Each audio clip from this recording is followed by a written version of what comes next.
జై శ్రీరామ్. ఈ వీడియోలో మీ అందరికీ మొదటే ఒక విజ్ఞాపన చేస్తా ఉన్నా. దయచేసి ఈ వీడియోని పూర్తిగా చివరి వరకు స్కిప్ చేయకుండా చూడండి.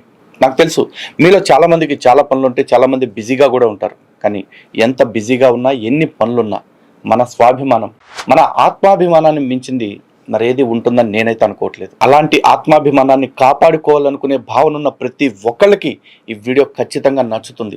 అందుకే చివరిదాకా చూడమంటున్నాను. ఈ వీడియో స్టార్టింగ్లో మీ అందరికీ తెలుసు, నేను జై శ్రీరామ్ అని చెప్పాను. ఇప్పుడు మాత్రమే కాదు, ప్రతి పలకరింపులో కూడా మన హిందువులందరూ కూడా ఈ రోజున జై శ్రీరామ్ అంటున్నారు. దేశం యావత్తు కూడా జై శ్రీరామ్ నినాదంతో మారు మోగిపోయింది. నిన్నటిదాకా ఇప్పటికీ మారు మోగుతూనే ఉంది. ఎందుకంటే రాముడితోటి మనందరికీ ఉన్న సంబంధ బాంధవ్యాలు అలాంటివి. మాతా రామో మత్ పితా రామచంద్ర, స్వామి రామో మత్ సఖా రామచంద్ర, సర్వస్వమేవో రామచంద్రో దయాళుహు అంటూ రాముణ్ణి తల్లిగా, తండ్రిగా, స్నేహితుడిగా, అన్నగా, అన్నిటిగా భావిస్తూ మనలో ఒకడిగా ఫీల్ అవుతా ఉన్నాం, మనవాడిగా భావిస్తూ ఉన్నాం. అలాగే ఇక సాక్షాత్తు శ్రీకృష్ణ పరమాత్మనైతే కృష్ణం వందే జగద్గురుం అంటూ ఒక జగద్గురు స్థానాన్నిచ్చి గౌరవించుకుంటూ ఉన్నాం. ఆయన నేర్పిన గీతా జ్ఞానం ఈరోజు కేవలం హిందువులకి, మనకి మాత్రమే కాదు, ప్రపంచం మొత్తానికి కూడా అది ఒక దిక్సూచిగా మారింది. ప్రపంచం యావత్తు కూడా ఒత్తిడిని తట్టుకోవటానికి, సమస్యల్ని పరిష్కరించుకోవటానికి గీతను అనుసరిస్తున్నారు. అంటే ఆ కృష్ణ పరమాత్మ చెప్పిన గీతా జ్ఞానం ఎంత గొప్పదో ఆలోచించండి. అలాంటి జై శ్రీరామ్, జై శ్రీకృష్ణ అనే నినాదాలు మన గుండెను ఉవ్వెత్తున పొంగేలా చేస్తున్నాయి.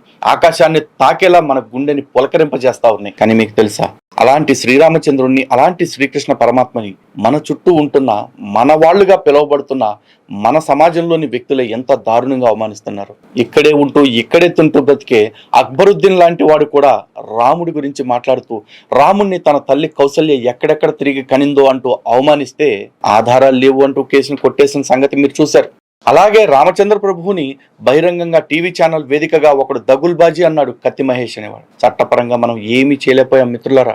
నిన్న మొన్న కత్తి పద్మారావు అనే వ్యక్తి కూడా రాముణ్ణి తను దశరథుడికి కాదు, ఋష్యశృంగుడనే బ్రాహ్మణుడికి పుట్టాడు అంటూ అవమానించాడు. ఇక పెరియార్ లాంటి వాడు చెప్పుల దండలేసి ఊరేగిస్తే, కరుణానిధి లాంటి వాడు, సీతారాం ఏచూరి లాంటి వాళ్ళు, ఇంకా ఎంతో మంది కుహనా మేధావులు రామచంద్రుడిని ప్రతి నిత్యం అవమానిస్తూనే ఉన్నారు. ఇక శ్రీకృష్ణ పరమాత్మనైతే ఇంకా దారుణంగా అవమానిస్తా ఉన్నారు. అస్కలిత బ్రహ్మచారి అయిన శ్రీకృష్ణ పరమాత్ముని ఒక స్త్రీలోలుడిగా మాట్లాడుతున్న వాళ్ళు కొంతమంది అయితే, ప్రశాంత్ భూషణ్ లాంటి ఒక అడ్వకేట్, సుప్రీంకోర్టు అడ్వకేట్ ఏమన్నాడు తెలుసా, శ్రీకృష్ణుడు ఒక ఈవ్ టీజర్ అని చెప్పేసి అన్నాడు. ఇలా నిత్యం రాముణ్ణి, కృష్ణుణ్ణి అవమానిస్తున్న వాళ్ళ సంఖ్య రోజు రోజుకి పెరిగిపోతా ఉంది. నిజమే, రాముడు, కృష్ణుడు ఒకవేళ ఈ దేశానికి ఏదైనా అన్యాయం చేసి ఉంటే ఖచ్చితంగా మనం కూడా ఖండిస్తాం. కానీ శ్రీరాముడు, శ్రీకృష్ణుడు చేసింది ఏంటి? రాముడు ఉత్తరం నుంచి దక్షిణానికి భారతదేశం యొక్క అఖండతని కాపాడుతూ నిలబెడితే, శ్రీకృష్ణుడు తూర్పు నుంచి పశ్చిమానికి భారతదేశపు యొక్క అఖండతని కాపాడారు. ఇలా దేశం యొక్క ఐక్యతని, దేశ ప్రజల యొక్క సమగ్రతని కాపాడుతూ, శాంతి భద్రతల్ని నెలకొల్పుతూ ప్రజారంజకమైన పరిపాలన అందించిన రాజులు కూడా వాళ్ళ దేశానికి కేవలం మనకి దేవుళ్ళు మాత్రమే కాదు, మన చరిత్ర పురుషులు. మన దేశాన్ని అద్భుతంగా పరిపాలించటమే కాదు, భవిష్యత్ తరాల్లో కూడా నాయకుడంటే ఎలా ఉండాలి, ప్రజల్ని కాపాడే విషయంలో ఎలా వ్యవహరించాలి, అసలు నాయకులే కాదు ఒక సగటు మనిషి ఏ విధంగా బ్రతకాలి అనేది కూడా మనకి ఆచరించి చూపించారు, నేర్పించి బ్రతికేలా చేశారు శ్రీరాముడు, శ్రీకృష్ణుడు. కేవలం వీళ్ళని మాత్రమే కాదు, మన స్త్రీమూర్తులైన సీతమ్మ తల్లి, సీత మహాసాధ్వి గురించి, దుర్గమ్మ తల్లి గురించి, అనేక మంది దేవీ దేవతల గురించి అడ్డగోలు కోతలన్నీ కోస్తా ఉన్నారు. కానీ ఈ రోజున రాముణ్ణి, కృష్ణుడి విషయంలో మాత్రం మనం అడగటానికి కారణం ఏంటంటే, ఆల్రెడీ కోర్టు ఒక సూచన చేసి ఉంది. దాంతోపాటు శ్రీరాముడు, శ్రీకృష్ణుడు కేవలం దేవీ దేవతలు మాత్రమే కాదు, ఈ దేశాన్ని ఏలిన రాజులు, ఈ దేశపు సమగ్రతని, సార్వభౌమత్వాన్ని, ఈ దేశం యొక్క అఖండతని కాపాడటానికి నిరంతరం కృషి చేసిన చక్రవర్తులు. అలాంటి శ్రీరాముణ్ణి, శ్రీకృష్ణుడిని అవమానిస్తుంటే మనం ఎవ్వరికి ఏ శిక్ష వేయించలేకపోతా ఉన్నాం. ఏదో అరాకొరా సెక్షన్లు పెట్టి చిన్న చిన్న కేసులు కట్టినా కూడా వాళ్ళకి బుద్ధొచ్చేలాగా, అరే రాముణ్ణి, కృష్ణుడిని తిడితే మిగతా వాళ్ళకు కూడా ఇదే గతి పడుతుంది అనే భయం కలిగించేలాగా మనం ఏమీ చేయలేకపోతున్నాం. కారణం, దానికి తగిన చట్టాలు మన దగ్గర లేకపోవటం. అందుకే ఈ రోజు నుంచి దానికోసం అని చెప్పేసి ఒక ముందడిగేస్తా ఉన్నాం. నిజానికి ఈ అడిగేయటానికి ఒక ప్రేరణ ఏంటో తెలుసా, 2021 సంవత్సరంలో అలహాబాద్ హైకోర్టు ఇచ్చిన తీర్పులో పేర్కొన్న ఒక సందర్భం. ఆ తీర్పులో అలహాబాద్ హైకోర్టు కేంద్ర ప్రభుత్వానికి చాలా స్పష్టమైన సూచన చేసింది. శ్రీరాముణ్ణి, శ్రీకృష్ణుణ్ణి, రామాయణాన్ని, మహాభారతాన్ని అదేవిధంగా వాటి రచయితలైన వ్యాసుడు, వాల్మీకి ఇద్దరిని కూడా జాతీయ గౌరవాలుగా ప్రకటించాలని చెప్పేసి, వారసత్వ సంపదలుగా గుర్తించాలని చెప్పేసి, వాళ్ళని ఎవరైనా తప్పుగా మాట్లాడినా, తొలనాడినా కఠినమైన శిక్షలు అమలయ్యేలాగా చట్టాన్ని తేవాలని కేంద్ర ప్రభుత్వానికి సిఫారసు చేసింది. అయితే కేవలం కోర్టు యొక్క సూచనతోటి ప్రభుత్వాలు, పార్టీలు మారే అవకాశం లేదు. వాటితో పాటు ప్రజల నుంచి కూడా మాకు కూడా ఈ అభిలాష ఉంది, మా నుంచి కూడా ఈ డిమాండ్ ఉంది అన్న విషయాన్ని వాళ్ళ దృష్టికి తీసుకువెళ్ళాలి. ఎందుకంటే ఇప్పుడు కేంద్రంలో ఎవరు అవునన్నా కాదన్నా హిందువులకి కాస్త అనుకూల వాతావరణం ఉంది కాబట్టి ఈ సమయంలోనే మనం వాళ్ళని బ్రతిమాలకునో బామాలకునో మనకు కావాల్సినవన్నీ చేయించుకోవాలి. కాబట్టి ఈ నెల అంటే ఫిబ్రవరి 19వ తారీఖున సోమవారం రోజున హిందూ జనశక్తి తరఫున నేను మరియు శివశక్తి తరఫున కరుణాకర్ సుగ్గుణ గారు, అదేవిధంగా రాష్ట్రీయ దళిత సేన తరఫున హమారా ప్రసాద్ గారు ముగ్గురం సంకల్పించుకుని భారత్ స్వాభిమాన్ దీక్ష పేరుతోటి ఢిల్లీలోని జంతర్ మంతర్ వద్ద ఒక నిరాహార దీక్షను ఒక రోజు పాటు చేయాలని చెప్పేసి అనుకుంటున్నాం. ఈ దీక్షకి ప్రతి హిందువు యొక్క సంఘీభావం మాకు కావాలి. రాగలిగిన ప్రతి హిందువు కూడా అక్కడికి చేరుకోండి. మీ అందరికి అక్కడ వసతి, భోజన ఏర్పాట్లు మేమే చేస్తాం.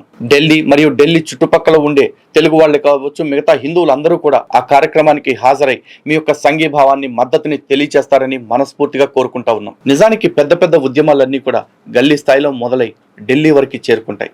కానీ ఈ నినాదాన్ని ఢిల్లీ వేదికగా మొదలుపెట్టి ఢిల్లీలో మా గళాన్ని వినిపించి గల్లీ స్థాయి దాకా తేవాలన్నదే మా సంకల్పం. చాలా మందికి అనుమానాలు రావచ్చు, మన దేశంలో మన దేవుళ్ళ గురించి మనం ఎందుకు అడుక్కోవాలి అని చెప్పేసి. నిజమే, ఇది మన దేశం అని మనకుంది. కానీ ఇది మన దేశమే అనే భావనతోటి ఏ వ్యవస్థ, ఏ యంత్రాంగం పనిచేయట్లేదు. కాబట్టి మనకు కావలసిన వాటిని మెడలు వంచి మనమే సాధింప చేసుకోవాలి. అందులో భాగంగానే we demand national honour status to Srirama and Srikrishna అనే నినాదంతో ఆ టైటిల్ తోటి ఈ కార్యక్రమాన్ని నిర్వహిస్తున్నాం. దాని పేరే భారత్ స్వాభిమాన్ దీక్ష. ఈ దీక్ష ఇది తొలి అడుగు మాత్రమే. ఇక్కడ మొదలుపెట్టి గల్లీ స్థాయి దాకా వస్తాం. కాబట్టి ఈ దీక్షకి ప్రతి హిందువు కూడా మీ ఆర్థిక సహకారాన్ని అందించాలని చెప్పి మేము మనస్ఫూర్తిగా కోరుకుంటున్నాం. ఎందుకంటే 3 సంస్థలు చేస్తున్నా సరే ఇది చాలా ఖర్చుతో కూడుకున్నది. చాలా అంటే లక్షలతో వ్యవహారం.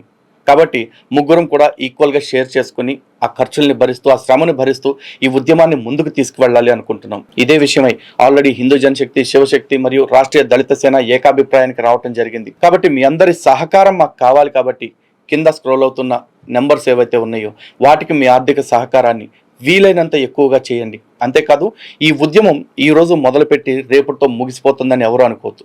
ఈరోజు మనం హిందువులుగా మన డిమాండ్ని కేంద్రానికి తెలియజేస్తూ ఉన్నాం. కానీ కేంద్ర ప్రభుత్వానికి కూడా మన నినాదం కావచ్చు, లేకపోతే మన డిమాండ్లు కావచ్చు చేరటానికి, వాళ్ళు ఆలోచించే స్థాయిలోకి ఇది మారటానికి కాస్త సమయం పడుతుంది. కాబట్టి దయచేసి ఓపికగా అందరూ వ్యవహరించండి. అంత ఓపిక మాకైతే ఖచ్చితంగా ఉంది. ఎందుకంటే బహుశా ఇది మేము ఉండగానే అవ్వచ్చు, లేదా మన తరం దాటిన తర్వాతే అవ్వచ్చు. కానీ గుర్తుపెట్టుకోండి, నినాదం ఎత్తుకొని ఒక విధానాన్ని రూపొందించుకుని ముందుకు వెళుతూ ఉంటే ఖచ్చితంగా ఏదో ఒక రోజుకి మనం విజయం సాధించి తీరుతాం. దానికి ప్రేరణే అయోధ్య రామ మందిర ఉద్యమం. 500 ఏళ్ల నాటి కళ మొన్న తీరింది 30 ఏళ్ల న్యాయ పోరాటం తర్వాత. అలాగే ఈ రోజున మన శ్రీరాముడి యొక్క, మన శ్రీకృష్ణుడి యొక్క ఆత్మాభిమానాన్ని మనం కాపాడుకోవటానికి మనం కూడా అలాంటి పోరాటమే చేయాల్సి ఉంటుంది. అలాంటి దీర్ఘకాలిక పోరాటానికి మేమంతా సిద్ధంగా ఉన్నాం.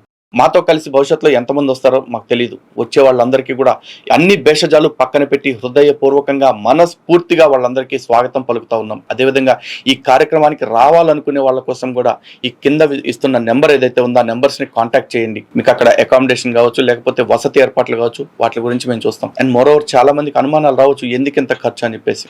ఇక్కడి నుంచి వెళ్ళటానికి, అక్కడ వసతులు ఏర్పాటు చేసుకోవటానికి, అదేవిధంగా అన్నిటికంటే ముఖ్యమైనది మన కార్యక్రమానికి మీడియా యొక్క అటెన్షన్, దాన్ని క్రియేట్ చేయడానికి ఇంకా చాలా రకాల అవసరతలు ఉంటాయి. కాబట్టి అవసరాలన్నింటినీ గుర్తెరిగి మీ అందరూ క్రమం తప్పకుండా సహాయాన్ని, సహకారాన్ని అందచేస్తారని మనస్ఫూర్తిగా కోరుకుంటున్నాను. ఇప్పటివరకు నేనుగా ఎప్పుడూ కూడా ఒక కార్యక్రమం లేకుండా ఏ రోజు ఫండ్ రైజింగ్ చేయలేదు. ఈరోజు ఫస్ట్ టైం చేస్తూ ఉన్నాను కార్యక్రమం ఉద్దేశించి. ఇలాంటి కార్యక్రమాలకి మాత్రం మిమ్మల్ని అడుగుతున్నాం. దయచేసి మా సమయాన్ని, ప్రాణాన్ని, పేరుని అన్నిటినీ పణంగా పెడుతున్నాం. మాకు కావాల్సిందల్లా మీ యొక్క ఆర్థిక సహకారం. మీ ఆర్థిక సహకారాన్ని మాకు సంపూర్ణంగా అందచేస్తారని చెప్పేసి మనస్ఫూర్తిగా కోరుకుంటున్నాం. ఎందుకంటే చాలా మందికి అనిపించవచ్చు, మొన్నిచ్చాం నిన్నిచ్చామని చెప్పేసి. గుర్తుపెట్టుకోండి, ఇది ధర్మ పోరాటం. ఎవరి ఇంటి పోరాటం కాదు, ఎవరి ఆస్తుల కోసం పోరాటం కాదు. మన ఆత్మాభిమానం కోసం, మన స్వాభిమానం కోసం జరుగుతున్న పోరాటం. ఆత్మాభిమానం లేని బ్రతుకు బ్రతకటం కంటే చావటం మేలని నమ్ముతున్న వాళ్ళం మేము. అటువంటి ఆత్మాభిమానాన్ని నిలబెట్టుకోవటానికి ఒక అడుగు ముందుకేస్తున్నాం. ఈ అడుగుకి మీ అందరి అడుగులు కలవాలి, మీ చేతులు తోడవ్వాలి, జోడవ్వాలి. ఇవేవి కూడా మన గొంతెమ్మ కోరికలేం కాదండి. ఏదైతే రాజ్యాంగంలో రాముడు కృష్ణుడు కొలువై ఉన్నారో ఆ రాజ్యాంగానికి ఎంతటి గౌరవం అయితే దక్కుతుందో ఆ రాజ్యాంగంలోనే కొలువై ఉన్న శ్రీరాముడు శ్రీకృష్ణుడికి కూడా అంతే గౌరవం కావాలని మేము కోరుకుంటున్నాం. ఎందుకంటే ఈరోజు భారతదేశంలో ఒక చట్టం ఉంది, PINHA, prevention of insult to national honour act. దీని ప్రకారం జాతీయ జెండాకి, అదేవిధంగా మన జాతీయ గీతానికి, రాజ్యాంగానికి ఏ అవమానం జరిగినా, ఎవరైనా వాటి పట్ల దురుసుగా వ్యవహరించినా, దుర్మార్గంగా మాట్లాడినా కూడా అది చట్టపరంగా శిక్షార్హం అవుతుంది. అలాంటి ఒక చట్టమే అదే రాజ్యాంగంలో కొలువై ఉన్న శ్రీరాముడికి శ్రీకృష్ణుడికి కూడా వర్తింప చేయాలని చెప్పేసి, వాళ్ళని కూడా ఎవరైతే తప్పుగా మాట్లాడతారో అలాంటి వాళ్ళకి శిక్షార్హమైన నేరంగా పరిగణించాలని చెప్పేసి కోరుకుంటున్నాం.